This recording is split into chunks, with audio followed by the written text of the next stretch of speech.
Évangile de Jésus-Christ selon saint Matthieu, chapitre 5, versets 17 à 19. En ce temps-là, Jésus disait à ses disciples, « Ne pensez pas que je sois venu abolir la loi ou les prophètes. Je ne suis pas venu abolir, mais accomplir. Amen, je vous le dis, avant que le ciel et la terre disparaissent, pas un seul iota, pas un seul trait ne disparaîtra de la loi, jusqu'à ce que tout se réalise. Donc celui qui rejettera un seul de ces plus petits commandements et qui enseignera aux hommes à faire ainsi, sera déclaré le plus petit dans le royaume des cieux.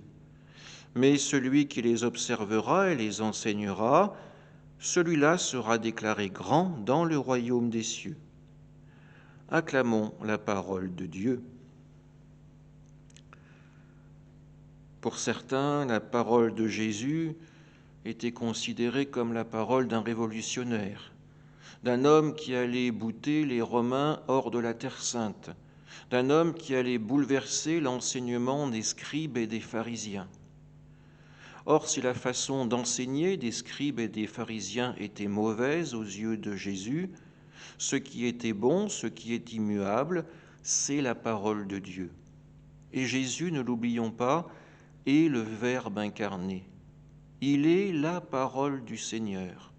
Et cette parole ne peut pas se renier elle-même. Elle est parole de vérité, elle est parole de vie, elle est cette parole qui nous fait grandir dans notre foi, mais aussi dans notre humanité.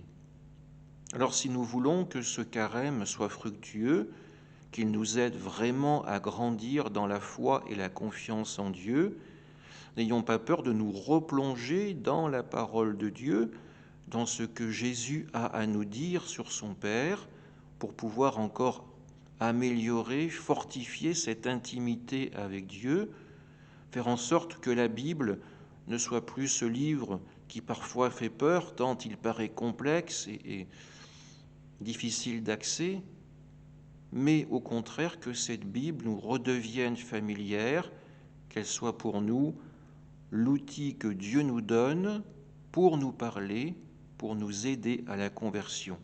Amen.